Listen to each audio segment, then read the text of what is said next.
Halo guys, gue Leong. Welcome to Evistar Indonesia.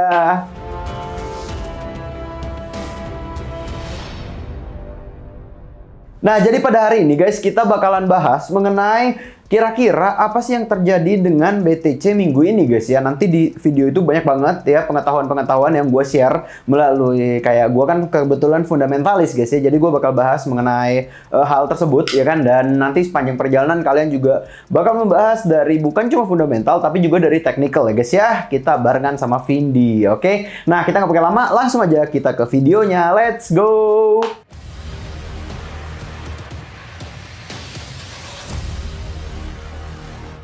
Oke, jadi kalau bisa dibilang sekarang ya lagi ada apa gitu ya. Ini literally lagi bener-bener gak ada apa-apa, Vin. Kayak news itu nggak terlalu banyak. News itu sekarang kayak masih semua orang masih wait and see gitu. Kayak yang paling parah itu sebetulnya Shanghai Composite. Kayak di sini tuh kayak apa? Indeksnya IHSG. Iya, IHSG-nya ya Cina gitulah istilahnya.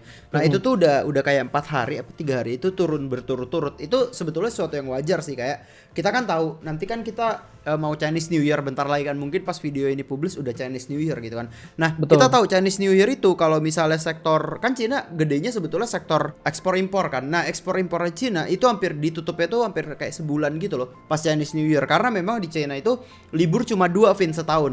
Tapi lama liburnya. Nah, pertama itu New Year-nya mereka itu lama, paling cepat 2 minggu up to 1 bulan. Biasanya 1 bulan liburnya. Nah, terus satu lagi itu ini hari kerja, hari-hari kerja apa 1 Mei itu loh.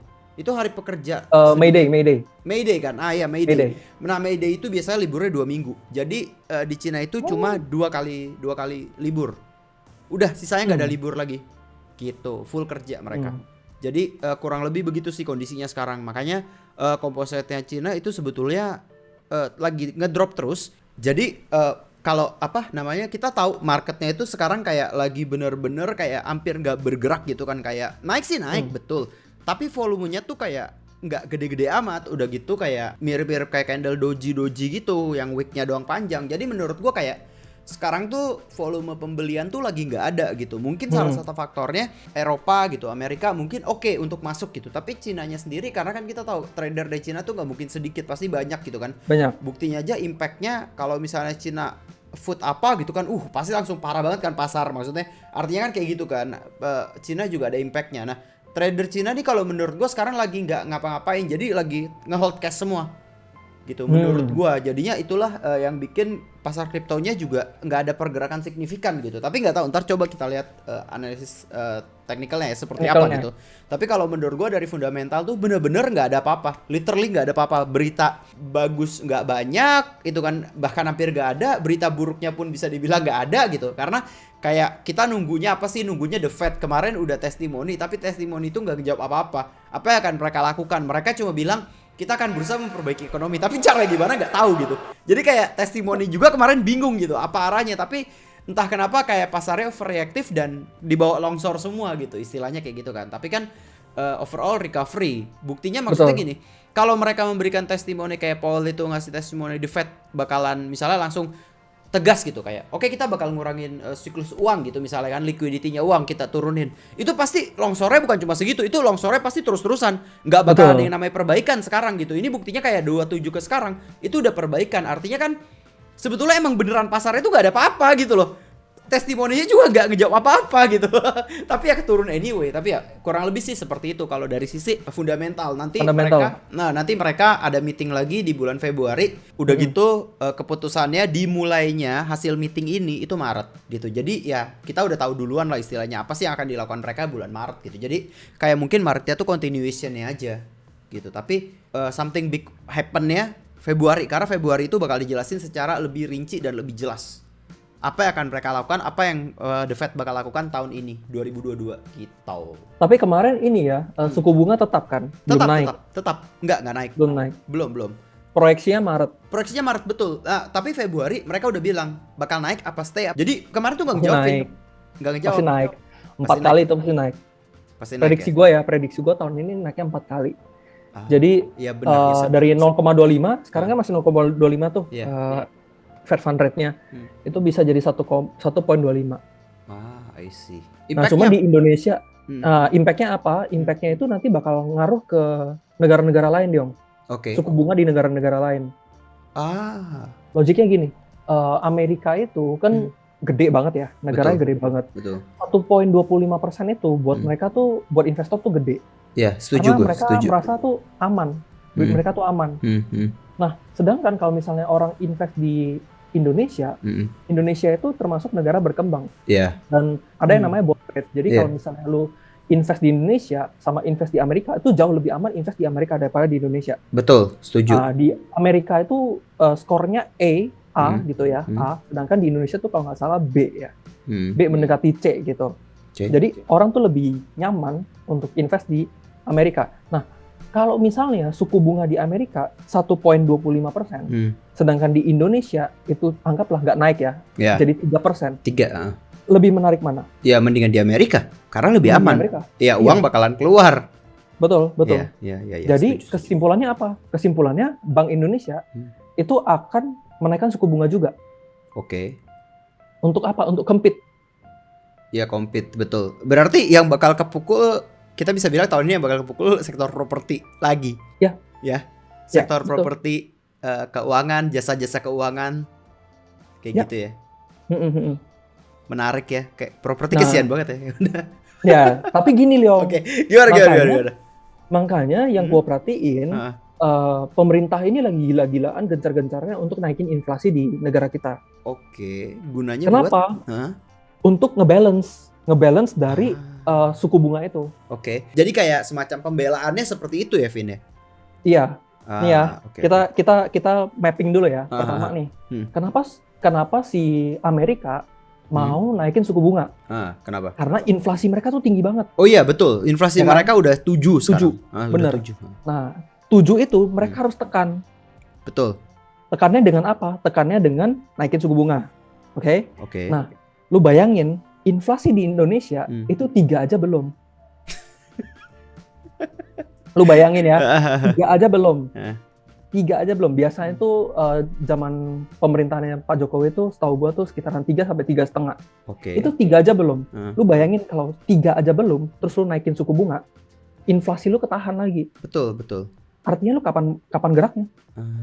Bisnis lu gimana jalan? Bukti supaya bisnis lu bisa jalan kan inflasi itu naik. Tapi inflasi yang berlebihan nggak baik. Tapi inflasi berlebihan nggak baik, tapi inflasi yang nggak gerak pun ya. Yang nggak gerak pun nggak baik gitu. Nggak guna. Iya. Benar. Jadi bayangin, yang satu negaranya udah inflasinya tinggi, dia naikin suku bunga, itu oke, betul. Tapi ada satu negara, kalau dia nggak naikin suku bunga, ya kan, duit keluar. Iya dong. Orang bakal milih, lu nggak naikin suku bunga. Iya, nggak bisa, gue nggak bisa naikin suku bunga soalnya inflasi gue masih rendah. Mungkin dia berpikiran kayak gitu kan. Oh ya udah, gue taruh duit gue di Amerika. Habis kita. Habis. Karena saham kita itu kan bisa dibilang mungkin 70-80% uang luar ya. Ya nggak sih? Berapa persen? Nggak segede itu sih. Nggak segede itu 50%-an. 50 ya? Berapa saham aja mungkin ya yang dana luarnya gede ya? Iya. Tapi tetap aja saham kita 50% dananya keluar, gak usah 50-nya, setengahnya dah. 25% kan berarti keluar. Wah, itu ambruk, Vin, IHSG, Vin. Ambruk, Vin. Betul. Gila. Oke. Investor di Indonesia masih seiprit loh. Iya, setuju gue. Masih kalau nggak salah terakhir gue denger tuh 0,8% dari jumlah penduduk Indonesia kalau nggak salah.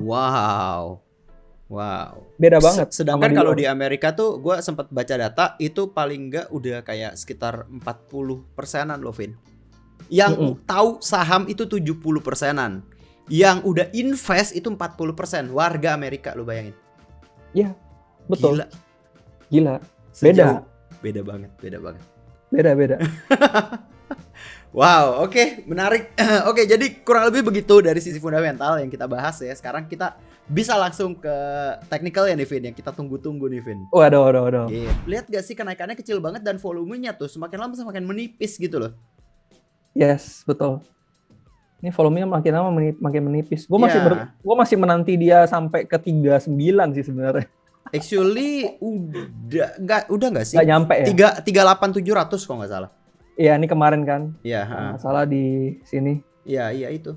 Ini berapa nih? Paling tinggi 38.900. Iya kan, 38.900 kan. Kita ke time frame kecil aja ya. Time frame kecil aja. Kita nggak bisa time frame gede-gede ini.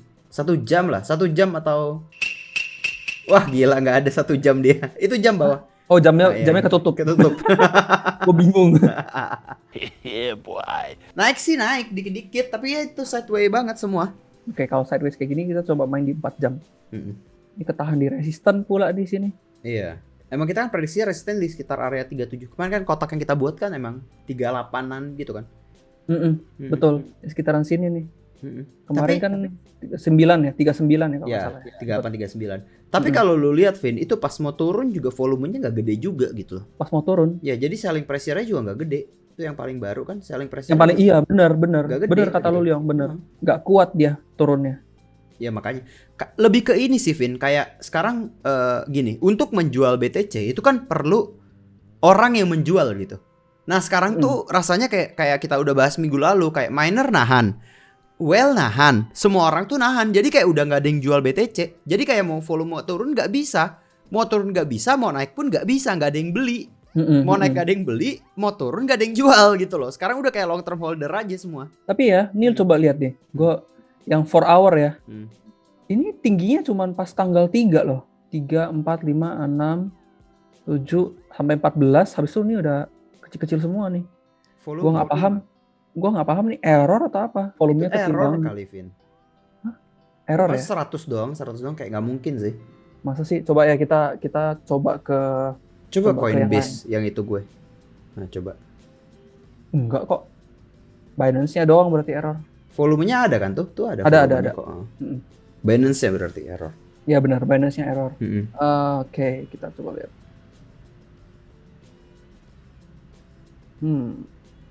Di sini tuh ada angka penting, ada area yang penting di sini. Ada satu candle warna hijau, 39145 nih resist kuat nih, resisten kuat.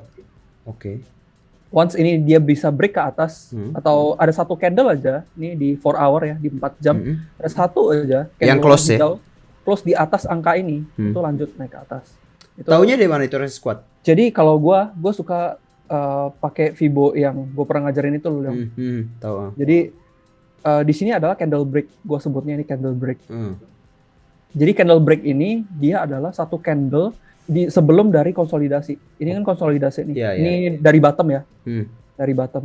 Jadi gue suka bilang ini sebagai area dari initial break. Kenapa gue bilang ini area initial break? Karena dia ada terjadi pembalikan arah ketika dia nyentuh area ini. Oh iya, oke. Dia rebound kan? Iya betul. Nah, gue anggap nih area yang bawah ini tuh initial break. Nah, satu candle gue cari biasanya warna hijau sebelum dari area ini gue sebut sebagai candle break. Oke. Candle ini tuh penting sebagai area resisten. Jadi ada peluangnya ini tuh bisa turun dulu, terus dia naik ke sini, terus dia ntar turun. Nah, kalau dia bisa nutupnya ke atas, ya kan, bisa aja dia turun dikit lagi, habis itu baru lanjut naik lagi ke atas. Seperti itu. Oke. Tapi kita jangan terlalu ngarep dia ke atas dulu ya. Karena kan emang secara tren kan dia masih turun kan. Betul. Lu kalau lihat di daily, kalau nggak salah kemarin lu sempet kasih gue lihat ya, eksponensialnya udah kena ya. Ya. Tuh, udah kena. Ya, eksponensialnya udah kena nih. Kita zoom in nih. Iya, udah kena itu. Wajar sih. Itu tepat banget lagi ya. Kayak berapa hari lalu juga kenanya di MA juga. MA 13 ya kan? Iya tuh. Tuh, lihat aja dia geraknya kena di situ kan. Iya, rapi banget ya. Nah, ini gue sih masih belum berani bilang apa-apalah karena ini memang masih bearish kan. Ya, biarin bearishnya selesai dulu. Dan kayak nggak ada apa-apa karena kita bingung juga. Gue jujur aja gue juga bingung sih. Dan gue udah beberapa hari dari tanggal 26 tuh. Terakhir kan gue close posisi gue tanggal 26 kan. Jadi gue close posisi tanggal 26 sampai detik ini gue belum buka lagi sama sekali. Maksudnya gue belum open posisi lagi. Karena apa? Gue itu yang gue bilang kayak gue dari segi fundamental gue nggak bisa ngeliat apa-apa gitu. Dari sisi hitungan kita juga kan sampai tanggal 1 baru bisa ada pergerakan lagi gitu kan. Dan maksudnya kebetulan tanggal 1-nya juga Chinese New Year. Dan kalau gue lihat dari histori kayak 3 tahun lalu, tanggal 1 tuh kayak memang pasarnya tuh belum bergerak yang signifikan sih. Dari tahun 2021 sama 2020 itu kebetulan kanannya di 15 Januari sama 15 Februari kalau nggak salah. Jadi kayak belum ada apa-apa juga gitu. Dari history 3 tahun lalu. Nggak tahu sih, gue nggak narik lebih panjang lagi ya. Tapi abis Chinese New Year itu biasanya rally, Vin. Oh gitu. Menarik. Mari kita cek. Tapi lu profit dong, kemarin lu bilang. Kemarin gue profit. Gue dapat kan? Sekitar 15% lah dari initial modal. Main spot loh. Gila. Waduh. Main spot untung sih. Market spot ya? Iya, market spot. Coba. Waktu itu Chinese New Year kapan lagi ya? 25 Januari. Oh, naik dong. Iya, tapi lu lihat hari-hari sebelumnya emang bener-bener gak ada apa-apa. Iya sih, gak ada apa-apa sih. Gak ada apa-apa, kayak dan emang beberapa hari sebelum Chinese New Year tuh udah pasti kayak ya udah stabil gitu. Gue sih jujur aja gue nunggu momentum turun sih, sedikit aja turun, mungkin nyentuh 36 atau berapa, gue baru buyback lagi. Baru gue berani action. Bisa. Menurut gue nyampe angka-angka itu bakalan nyampe lagi kok. Ini belum ada buying pressure yang gimana banget kan? Nggak ada sama sekali, volumenya tuh nggak ada sama sekali, Vin. Nggak ada volume beli yang signifikan banget loh, nggak ada loh. Makanya. Oke. Nah, so what should we do now? Nah, coba. What should we do now? Kita coba lihat dulu. Ini masih downtrend. Ini area resisten ini masih kita perlu hati-hati ya. Di sini. Kalau gue sih mungkin nggak mau masuk dulu. Kita tunggu supaya dia turun sedikit lagi, baru kita masuk. Tapi kayaknya kita terlalu fokus di di divergence ini. Kita coba buka indikator lain untuk membantu kita melihat view yang lain. Kita coba cek di MACD. MACD good. MACD-nya quite good ya. Dan ini ada di sini ada divergence nih di MACD-nya. Ini kalau kita perhatikan di sini crossing-nya. Dari golden cross-nya di sini ada divergence. Golden cross juga bisa diukur begitu. Menarik. Bisa golden cross sama golden cross. Oke. Ya kan, atau dari histogram ke histogram. Oke. Nih kalau gue sih seringnya pakai histogram ke histogram juga nih. Oke. Histogram ke histogram berarti gue harus fair juga nih. Gue harus tarik histogramnya juga dari histogram yang sama di sini. Jauh banget.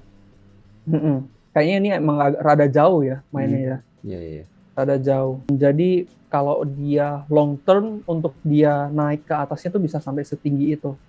Oke. 55, tapi kayaknya nggak sekarang sih. Nggak sekarang sih. Masih iyalah. Itu juga kan lu tariknya lama banget tuh, jauh banget emang. Masih lama, tapi memang ini udah cukup rendah lah ya. Soalnya kan tadi udah lihat dari relative strength index-nya juga kan. Oke. Coba kita cek lagi yang indikator yang lain. Bollinger Band ini sekarang kemarin sempat nyentuh di standard deviation yang ketiga di sini di bawah. Ini yang kedua, ini yang satu kan. Ini titik tengahnya. Ini MA20 loh, Leong. Oke. Ya. Nah, ini moving average 20. Moving average 20 itu fungsinya adalah untuk mood market. Jadi kalau kita mau tahu moodnya market, yaitu di MA20. Oh iya paham. Jadi ini kayak teorinya lah ya, teori dari si Bollinger. Jadi mereka kenapa si Bollinger Band ini menggunakan MA20 sebagai acuannya mereka, titik tengahnya mereka. Karena MA20 ini itu bisa membaca moodnya market. Oke. Nah kalau lu perhatiin, MA20 ini kayak ada apanya ya? Kayak ada magnetnya. Ketika dia turun melebihi dari MA20, dia naik akan kembali ke MA20. Habis itu dia akan turun. Nah, once dia ada bounce back ke atas, nanti ada saatnya dia akan kembali ke MA20. Begitu dan seterusnya. Jadi emang MA20 ini tuh kayak titik tengahnya lah. Sering banget orang pakai sebagai titik tengah. Paham. Nah, ini pun buy volatility masih tinggi sih. Secara volatility masih tinggi, jadi gua nggak rekomen untuk buy di sini. Karena di sini juga tadi ada exponential masih turun, terus juga Bollinger Band ini juga masih di bawah, masih not good. Tanda-tanda naiknya cuma dari MACD kan? Ya, betul. Tanda-tanda naiknya cuma dari MACD. Oke, Bollinger Band udah beres. Kita coba lihat dari parabolik. Parabolik juga belum ada tanda-tanda kenaikan. Malah di sini parabolik itu merekomendasikan kita untuk beli kalau dia menyentuh di angka 39806. Masih ada pasti corrective wave dulu sih. Corrective dulu dikit baru dia naik lagi. Betul. Belum sih ini belum. Belum waktunya beli. Berarti intinya BTC sekarang kita lebih ke arah wait and see lah ya, tunggu aja ya. At least sampai tanggal 1 ada apa? Ya kan, kalau misalnya break di atas 39.200 lah gitu kan, baru boleh tutup, tunggu candle-nya tutup baru open posisi gitu kan. Kalau enggak ya udah tunggu aja dulu sekitar sampai 36 lah ya. Targetnya 36 bisa lah ya untuk 36. Bisa harusnya. 36 lagi bisa. Ini kan juga sebetulnya kalau lu lihat kayak ada pola wedges nggak sih kalau grafik 1 jamnya deh. 1 jamnya tuh kayaknya kebentuk deh, tapi nggak tahu boleh apa enggak ya bikin pola coba gitu pakai 1 jam. Boleh dong. Karena di sini cukup kelihatan sih. Nah, ini kan ada pola wedge nih di sini. Iya itu tadi pola wedge. Tapi ini udah historical sih. Iya, ini historical. Turun di sini sempat ada double bottom. Terus ke atas. Memang ini area akumulasi. Ya? Iya, memang ini area sideways yang kuat. Kenapa? Karena nih, kalau gua lihat dari candle-nya ya, yang daily ini, di sini kan volume tertingginya tuh di sini kan. Nah, ya. Kayak dulu kita pernah bahas deh yang ini. Iya, tahu. Di sini kan. Ini kan volume tertingginya. Dan memang di sini tuh sering terjadi sideways. Tuh. Di sini tuh dulu sideways-nya di sini kan, area ini. Betul. Sama. Satunya 3 bulan, coy. Iya loh. Iya loh, bener loh. Sideways-nya dari sini ke sini ya. Sebelum dia loncat ke atas kan. Iya. 2 bulan. Untuk 2 hari. Iya. Ya, kalau lu mau tarik sampai dia breakout sih bisa sih. Tarik sampai dia breakout. Iya. 80 hari. Pas, iya. Oke guys, jadi kurang lebih kayak gitu videonya. Nah, gimana nih? BTC kan sekarang belum ada pergerakan ya guys ya. Kalian kira-kira ngapain nih? Nge-hold? Apa udah buy? Ya, karena menurut kalian bakalan naik ya. Jadi langsung aja komen di bawah kira-kira kalian ngapain. Dan jangan lupa di like videonya dan juga di subscribe. Alright, thank you dan bye-bye.